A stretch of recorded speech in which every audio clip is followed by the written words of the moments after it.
자, 바울과 바나바가 비록 이방 지역 첫 선교사로 파송받았습니다. 최초의 선교사지요. 그런데 여전히 이분들은 이방인들을 대상으로 사역하지를 않았습니다. 유대인 중심으로만 사역을 하고 있었어요. 5절을 보시면 바나바의, 지난주에 말씀드렸죠, 바나바의 고향이었습니다. 구브로가 첫 사역지가 바나바의 고향이었는데 그때도 갔었을 때 유대인 회당에서만 사역을 했습니다. 5절을 보게 되면 하나님의 말씀을 유대인의 여러 회당에서 전할세. 자, 이방인 지역의 선교사로 갔지만 이방인들을 사역으로 하지 않고 유대인들 회당에 가서 유대인 대상으로만 사역을 했습니다. 그리고 14절을 보시면 이제 사도 바울의 고향으로 가는 비시디아 안디옥으로 가는 길에서도 여전히 안식일에 유대인 회당만 찾아가고 있습니다. 14절을 보시면 하나님의 말씀을 유대인의 여러 회당에서 전할세라고 또 되어 있습니다. 안식일이 되어서 또 유대인의 회당에만 가서 전했습니다. 자, 이 선교사로서, 이방 지역 선교사로서 처음 파송받은 바울과 바나바가 그들이 이방 지역에 가긴 갔는데 여전히 누구를 대상으로 사역하고 있는 거죠? 유대인들 대상으로만 사역을 하고 있는 것입니다.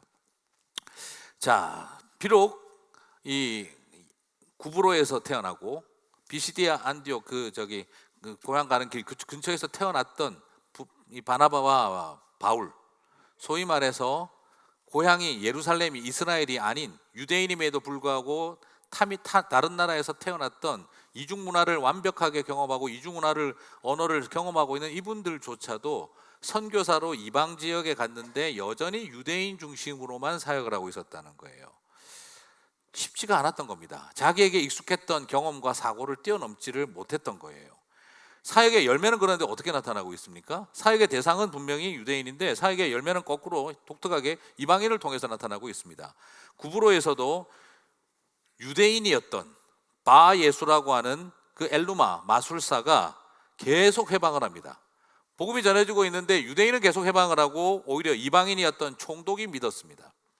비시디아 안디옥에서도 유대인들은 계속해서 비방하고 회방을 하고 있는데 오히려 이방인들이 믿고 기뻐하고 있습니다. 사실 그 복음도 처음에 이방인들에게 전한 것도 아니었습니다. 유대인들에게만 전했어요. 그런데 그 유대인 회당에 한두 명 들어와 있던 이방인들을 통해서 이 사실이 알려지고 오히려 복음의 능력은 이방인들 안에서만 나타나기 시작을 합니다. 자, 이런 유대교의 복음은 왜 이렇게 했었을까? 바울이나 바나바가 생각할 때 더더구나 이 구약의 이야기를 가지고 예수님을 설명을 하는 이 굉장히 구속사적 설교 논증을 했죠. 이런 거는 이방인들이 들어도 이해를 못하지 않겠는가? 구약을 모르니까.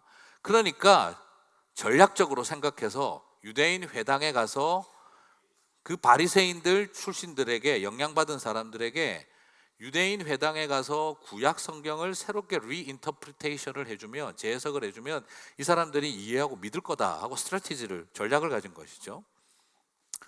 그런데 결과는 어떻게 되었느냐? 정반대였습니다.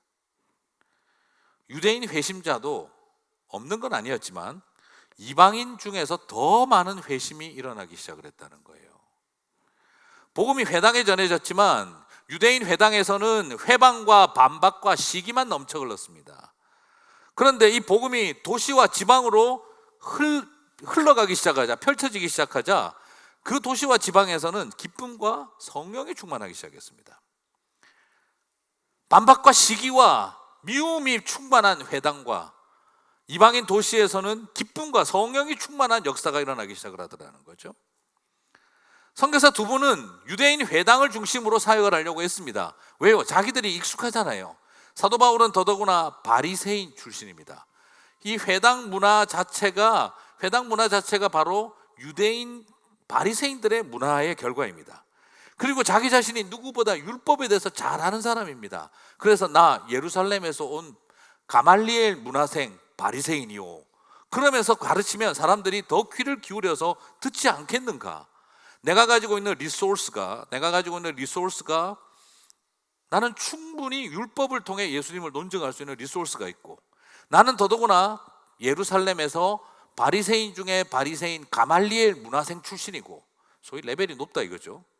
그리고 나는 이런 어떤 리소스와 이런 경험을 가지고 있고 나는 더더구나 바리새인이고 하기 때문에 이 사람들에게 이렇게 가르치면 이분들은 나에게 더 귀를 기울이지 않겠는가, 충분히 그런 전략을 가지고 있습니다. 더더구나 나도 이 동네 고향 출신 아니냐, 그러니까 사람들에게 훨씬 더 전략적으로 먹힐 거다라고 생각했어요. 그리고 유대인 회당 중심으로 사역하자, 타겟 그룹을 명확하게 하자. 내가 유대인 출신이고 바리새인 출신이니까 회당의 주이시들을 대상으로 그들을 타겟 그룹으로 삼고 그들을 잘 설득하면 복음의 능력이 나타날 거다. 여러분, 이건 정말 좋은 전략이지 않습니까? 그리고 우리가 일반 사회생활하고 세상생활에도 당연히 그렇게 하죠. 제일 먼저 물어보는 게 뭡니까? 네가 가진 리소스가 뭐냐? 너는 어떤 익스피리언스를 경험을 했느냐? 그리고 너의 스트롱 포인트가 뭐냐? 그러면 너는 누구를 타겟 그룹으로 할 거냐? 그러면 벌써 다 나왔네. 오케이, 렛츠고. 그런데 오늘 성령님이 역사하신 것은 우리가 알고 있는 일반적인 격과 완전히 다른 방법으로 갔습니다. 그들은 잘했습니다. 내가 가진 리소스를, 그리고 내가 가진 경험을, 그리고 나에게 있어서 가장 강력한 스트롱 포인트를 찾아서, 그리고 나에게 딱 맞는 타겟 그룹을 설정하고, 그리고 그들을 향해서 모든 내가 가지고 있는 것들을 쏟아 부었습니다. 그러면 당연히 그 타겟 그룹에서 열매가 나와야 되는 거죠. 그런데 오늘 이 이야기는 정반대의 결과를 만들었습니다. 전혀 생각지 않았던 이방인들에게서 회당은 시기와 반박이 가득 차고, 오히려 도시와 사람들 속에 있는 이방인들은 감격과 기쁨이 넘쳐오르고 있는 것이죠. 사랑하는 성도 여러분, 바울과 바나바의 첫 사역은요, 그들의 계획대로 잘 된 것이 아니라 그들의 계획대로 되지 않았기 때문에 성공적이었습니다. 우리가 뭘 하는 게 아닙니다. 성령께서 하시는 일에 우리는 그냥 따라가면 되는 겁니다. 우리가 세운 전략으로 우리가 해내는 일에 성령님이 젓가락 얹어주시는 것이 아닙니다. 오히려 성령님이 하고 계시는 일에 우리가 젓가락 얹는 것입니다. 유대인 회당을 변화시키려고 바울과 바나바는 기대했지만, 그러나 하나님은 이방인 도시를 변화시키는 일을 하셨다는 거예요. 그래서 선교는 바울과 바나바의 선교가 아니라 결국 하나님의 선교가 되었다는 것이죠. 우리 교회가 하는, 우리가 가지고 있는 리소스와 우리가 가지고 있는 경험과 우리가 가지고 있는 스트롱 포인트를 잘 찾아서 우리가 그래서 전략적으로 타겟 그룹을 설정하고 그들에게 복음을 쏟아 부으면 열매가 나올 것이라고 우리는 생각하는 지극히 당연한 프로세스를 하고 있는데, 그러나 성령님은 전혀 다른 방법으로 유대인 회당에서의 역사가 아니라 이방인 안에서 회심의 역사들을 일으키시더라는 겁니다. 이 모든 것을 경험하고 나니까 사도 바울이 거기서 비로소 깨닫고 선언하게 되는 거예요. 46절과 47절에서 바울과 바나바가 담대히 말하여 이르되 하나님의 말씀을 마땅히 먼저 너희에게 전할 것이로되 너희가 그것을 버리고 영생을 얻기에 합당하지 않은 자로 자처하기로 우리가 이방인에게로 향하노라. 무슨 말이죠? 우리가 틀렸구나. 나는 유대인들이 프라이어리티가 있다, 우선순위가 있다고 생각했다. 마땅히 너희가 먼저 말씀을 받아야 된다고 생각했다. 그런데 아니었던 것이다. 그래서 47절에서 선언합니다. 주께서 이같이 우리에게 명하시되 내가 너를 이방의 빛으로 삼아 너를 땅 끝까지 구원하게 하리라. 무슨 말이죠? 이제 내가 알겠다. 왜 하나님이 성령께서 우리에게 이런 말씀을 하셨는지. 우리는 우선순위를 유대인, 회당, 이방 당신들을 생각을 했는데 이제 알겠다. 왜 성령께서 우리를 이방의 빛으로 삼으셨는지. 아직도 내가 우선순위를 잘못 세우고 있었구나. 그래, 이제 나는 하나님의 인도하심대로 이방의 빛으로 민족과 열방을 구하는 일을 하겠다 하고 선언하고 있는 거예요. 사랑하는 성도 여러분, 오늘 바울과 바나바는 잘못한 게 없습니다. 우리 누구나 다 그렇게 생각합니다. 내가 가진 리소스로, 그리고 my experience로, 그리고 나의 스트롱 포인트로, 그리고 그것에 가장 맞는 타겟 그룹을 설정하고, 그래서 우리의 모든 에너지를 거기에 집중해서 결과를 만들어낸다. 그러나 오늘 그 원리대로 그들은 했습니다. 그러나 전혀 다르게 하나님은 역사하셨더라는 거죠. 우리가 하는 게 아니라는 겁니다. 성령님이 이끄심을 바라보고 우리는 거기에 순종하는 법을 배워야 한다는 겁니다. 계획도 세우지 맙시다, 리소스가 뭔지 판단도 하지 맙시다, 이런 걸 말하고자 함이 아니라 우리 힘으로 할 수 있을 거라고 하는 착각들을 내려놓자는 것입니다. 고민하고 계획하고 전략을 세워야겠지만, 그러나 그 모든 일에 역사하시는 분은 성령 하나님이 당신의 때에 맞게 함께 하신다는 것입니다. 사랑하는 성도 여러분, 오늘 우리에게 이런 마음으로 다시 한번 우리가 하고 있는 모든 것들을 돌아봤으면 좋겠습니다. 자, 26절과 27절을 보시면 사도 바울이 하는 말을 볼 수가 있습니다. 형제들아, 아브라함의 자손 후손과 너희 중 하나님을 경외하는 사람들아, 이 구원의 말씀을 우리에게 보내주셨거늘 예루살렘에 사는 자들과 그들 관리들이 예수와 및 안식일마다 외우는 바 선지자들의 말을 알지 못하므로 예수를 정죄하여 선지자들의 말을 응하게 하였도다 라고 기록을 하고 있어요. 무슨 말입니까? 야, 이 유대인들아, 아브라함의 자손이라고 생각하는 사람들아, 예루살렘에도 그런 사람들이 많은데 그들의 리더들이라고 하는 종교 지도자들과 리더들이 예수와 안식일마다 외우는 선지자들의 말을 깨닫지 못하여, 알지 못하다가 깨닫지 못하여, 너네들이 지금 몇천 년 동안 매주 안식일마다 입에 달달달달 외우고 있는 율법을 외우고 있으면서도 그게 무슨 말인지를 깨닫지 못해서 여러분들이 무슨 짓을 했는 줄 아느냐? 선지자들이 말씀하신 메시아가 당신의 백성들에 의하여 죽임당하실 거라고 한 그 예언을 성취하는 일을만 하고 있었다라는 거예요. 하나님의 말씀이 내 안에서 성취되고 있는 것이 아니라 하나님의 말씀이 내가 메시아를 죽이는 일에 쓰임받고 있는 것으로 성취되고 있다라고 지금 역설적으로 이야기를 하고 있는 거예요.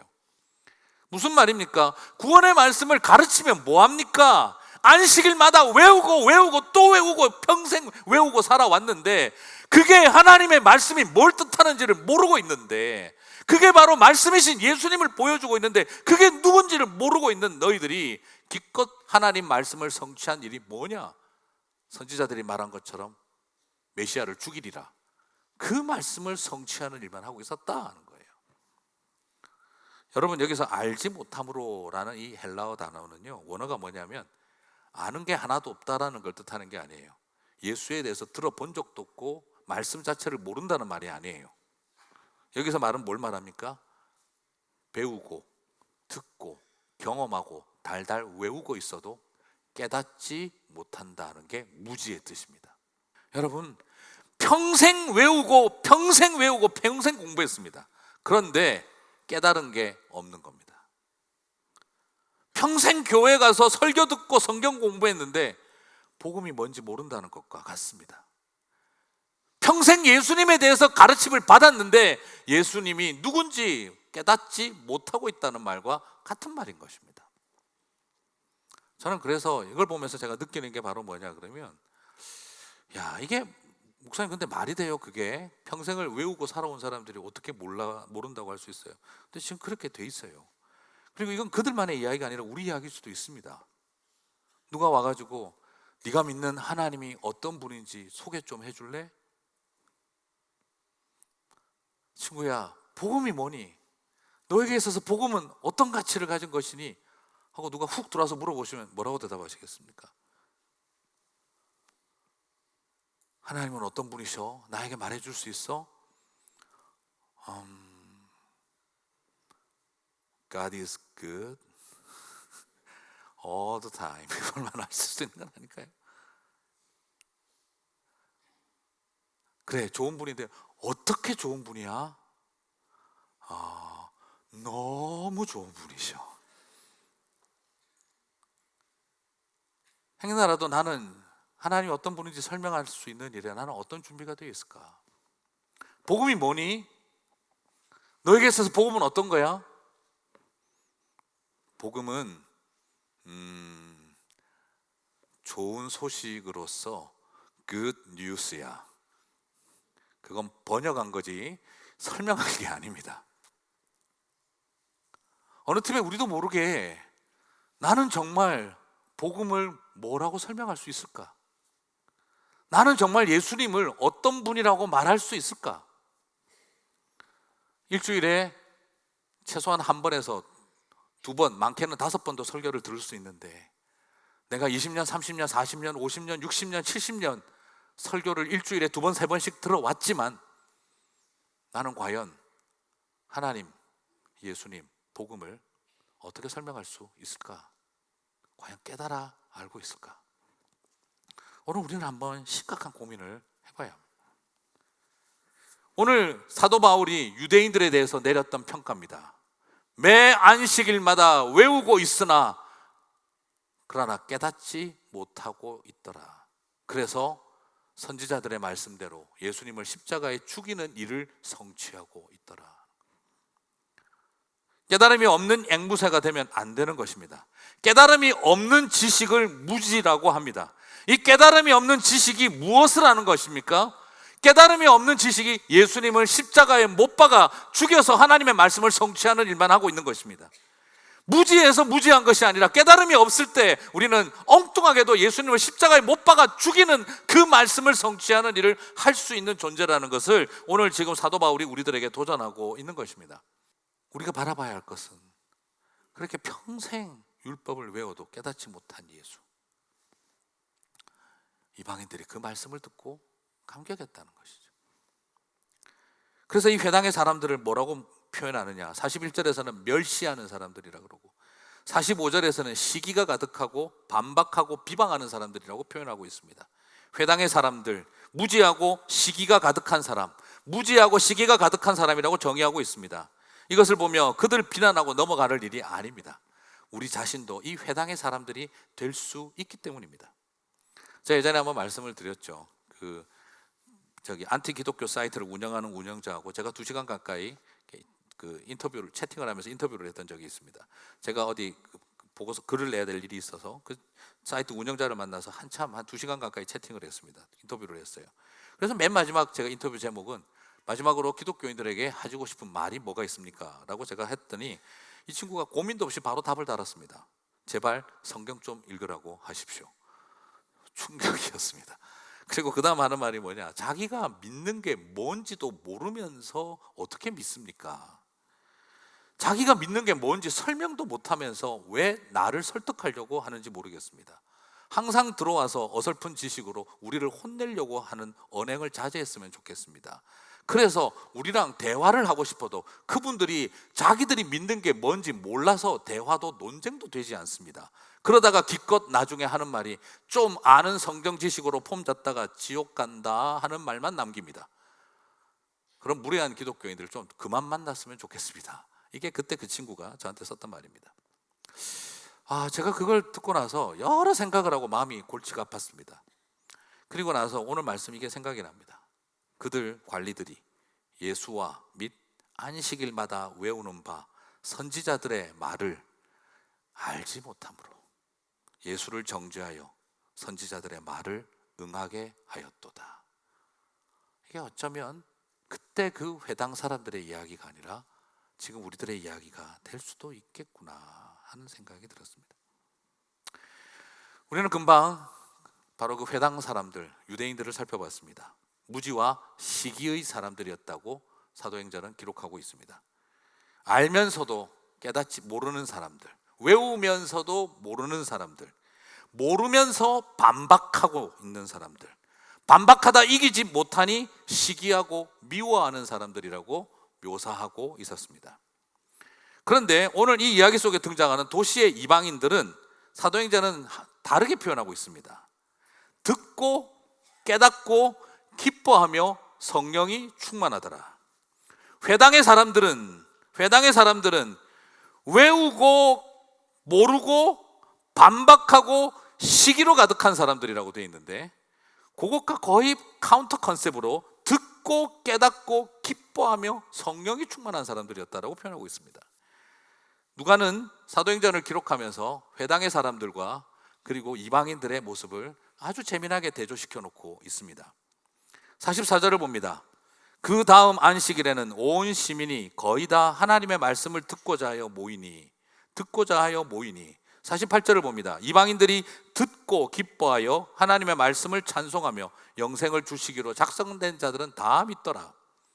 여기서 헬라어로 이 듣고라는 표현이 그냥 단순히 들린다, 히어링을 말하는 게 아닙니다. 이것은 말 그대로 원어적인 의미는 들어 깨닫다라는 것입니다. 온 시민이 하나님의 말씀을 듣고 깨닫기 위하여 모이더라. 이방인들이 듣고 깨달아 기뻐하여 하나님의 말씀을 찬양하고 라고 되어 있습니다. 회당의 사람들과 대조가 되고 있습니다. 외우나 깨닫지 못하고 시기가 가득하더라. 듣고 깨달아 기쁨이 성령이 충만하더라. 누가는 아주 의도적으로 회당의 사람들과 이방인의 사람들의 태도를 분리시키고 있습니다. 사랑하는 성도 여러분, 그렇죠. 성인학습의 원리로 봐도 외우고 말하는 사람들이 훨씬 더 잘 배우게 되어 있습니다. 그런데 그들은 그저 주입식 교육만 받았을 뿐이었던 겁니다. 깨달음이 없었던 것입니다. 율법을 위해 외우는 데 집중했을 뿐이고 도시의 이방인들은 복음을 위해 깨닫기 위해 노력했습니다. 그 깨달음을 향한 갈망이 그들 안에 넘쳤을 때 성경 사도행전은 52절에서 이렇게 묘사합니다. 제자들은 기쁨과 성령이 충만하였더라. 그리고 이 이방인들을 처음으로 제자들이라고 표현하고 있습니다. 이방인들 안에 기쁨이 가득하고 성령이 충만했다는 겁니다. 예루살렘 교회가 경험했던 성령 충만이 여기 쓰여져 있는 이 성령이 충만했다는 이 표현은 바로 오순절날 성령이 임했을 때 성령이 충만했다는 표현과 똑같은 표현이 여기에 사용되어져 있습니다.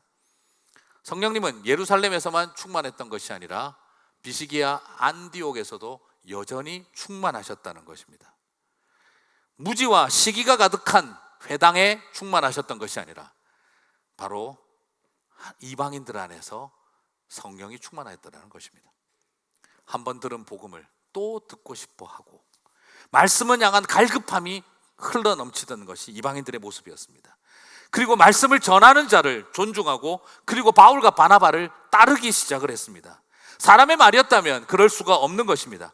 복음의 능력을 모르면 시기만 가득할 뿐이고 반박만 넘치고 있지만 복음의 기쁨을 알면 참된 갈급함들이 일어나고 그리고 그 속에서는 기쁨이 충만하게 되는 것입니다.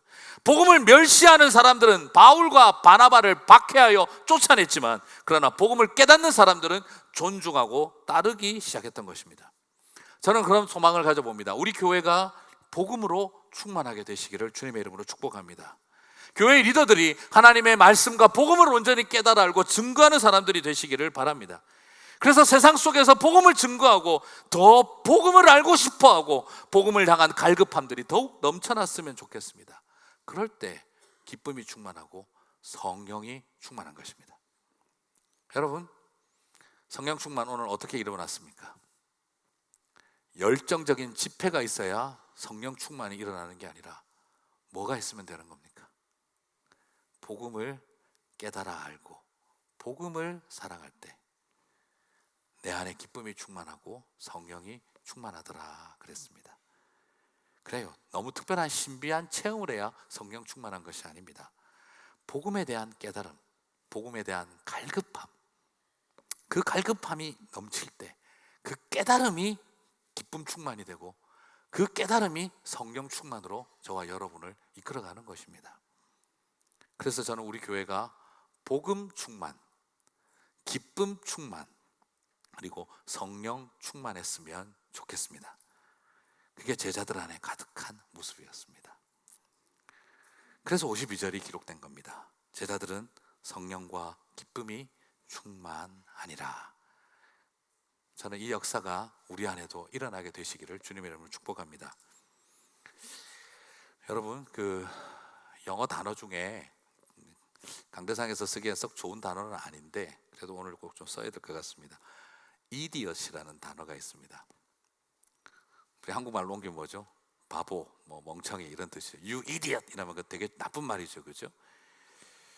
그런데 이 말은 헬라어에서 이디오스 발음 재밌게 하면 이디오스 하는 이런 데서 나오는 이디오스에서 나오는 단어인데요. 그 단어 뜻은 여러분 바보가 뭘 말하는 걸까요? 이디엇이 뭘 말하는 걸까요? IQ가 낮고 아는 게 없는 사람을 말하는 걸까요? 그게 아니라 이 이디오스라는 뜻은 자기만 안다는 뜻입니다. 자기만 안다. 그게 바보인 거예요. 자기만 알고 사는 거예요. 뭘 몰라서가 아니라 자기밖에 모르는 걸 말해요. 남을 모르는 거예요. 다른 사람 무슨 생각하고 사는지, 다른 사람 뭐가 아파하는지, 다른 사람은 뭘 고통스러워하는지, 다른 사람에 대해서 관심 없고 철저하게 이기적이고 자기중심적인 거, 자기밖에 모르는 거, 그걸 바로 뭐냐면 이디오스라는 것입니다. 가장 신앙적인 것처럼 보이는데 가장 자기중심적이라는 겁니다. 몇천 년 동안 쌓아왔던 신학적 사고와 탁월하게 머리 좋았던 유대인 회당의 사람들이지만 우리는 그들을 자기만 아는 이디오스라고 말할 수밖에 없는 것입니다. 기억하시기를 바랍니다. 이건 그때 그들만의 이야기가 아니라 지금 우리 교회의 이야기도 될 수 있는 것입니다.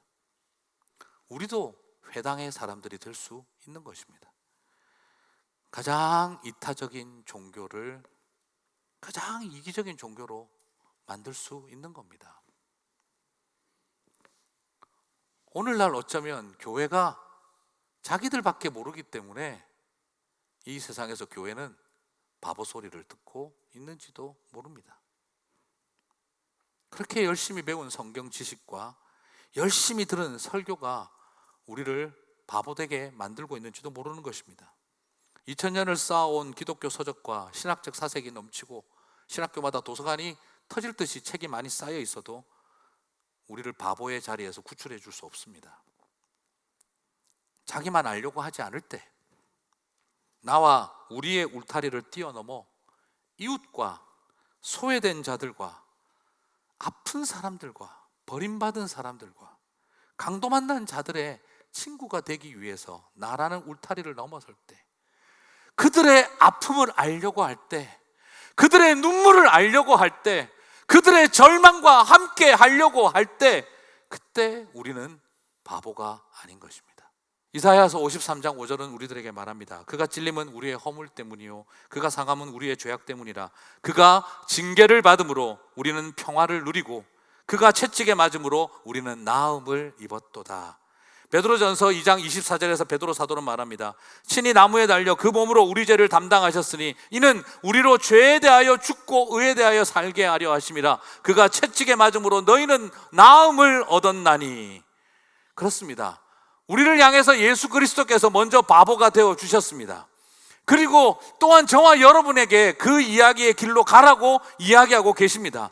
그들의 기쁨과 그들의 성령 충만을 위해 너희는 외롭고 고달픈 좁은 길을 걸어갈 수 있어라. 그게 바로 예수가 걸어간 바보와 같은 길이고 그 길을 따라가라는 것입니다. 사랑하는 성도 여러분, 자기만 아는 이디오스가 되는 삶이 아니라 예수 그리스도를 바라보며 정말 바보같이 살아가는 삶이 되어질 때에 우리 하나님의 은혜가 온 땅 가운데 흘러가게 하실 줄 믿습니다.